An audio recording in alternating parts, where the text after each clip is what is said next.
Our next fight is a flyweight fight in the women's division. Now, this one I've been going back and forth on all day. In my head, I really can't seem to pick which way I want to go on this one. We got Gillian Robertson versus Taila Santos. I believe that's how you pronounce her name. I mean, again, my pronunciations can be bad. Now, Gillian Robertson, I believe, is one of those really underrated fighters. Like, people don't realize how good she is until she beats someone, and then you go, "Oh wow, she is really good on the ground." Now, I also saw her in Submission Underground. Now, she did lose this grappling match, but she did also impress me a lot.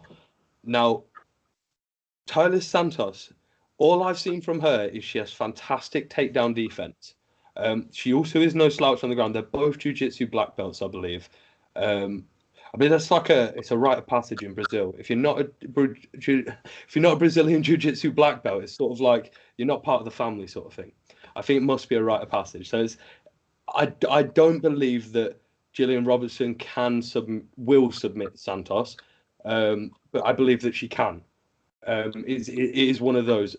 I think that Taila Santos may, if she can defend that takedown and keep it on the feet, keep it striking, and maybe even mix up the takedowns of her own and get that top control, then I see that Taila Santos might edge the decision win. Again, if it could go the exact opposite way. So it's whoever gets that control first. I'm probably going to lean towards Santos with a decision win. What about yourself on this one? I like both. I think these two are two fighters that can be a general top five title contender. This is another division that kind of needs that new blood. Like, you've just got Shevchenko beating everyone, compared to the women's strawweight division, which is just full of talent. They're kind of relying on these strawweights to build the next contenders. Like, we've got Jessica Andrade moving up. I feel like these two could be kind of like the homegrown of the division, and the next generation of the division. They're both very young still, 27 and 24 years old, I think they are. Robertson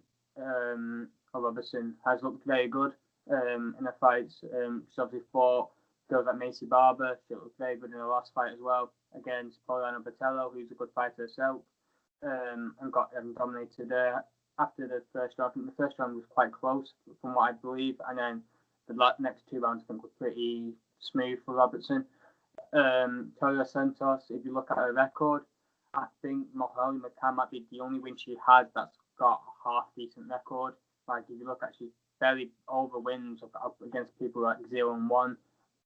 So she's kind of like a can crusher, but she's very good. She beat girl in Holly McCann, who's obviously rated very highly. She's on the verge of being ranked, and she got Taila Santos took it away from her. So I think I'm going to go with Robertson. I think she's fought better opponents. I think she's been hanging there with the better girls. So I think she'll win by decision. I don't see her stopping it, and it might be a split decision as well. Yeah, I think you're right. I think that Molly McCann win probably is the biggest win that sort of Taila Santos has got. But it is also the win that sort of maybe edging it for me. I think a lot of Meatball Molly.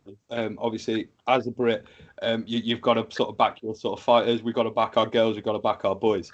But so maybe I am a little bit biased, but I do think a lot of Meatball Molly, and I mean that showed the level that she's ready, and she's ready for the UFC. Now, styles make fights, and I do believe it is one of those where they are very similar style fighters.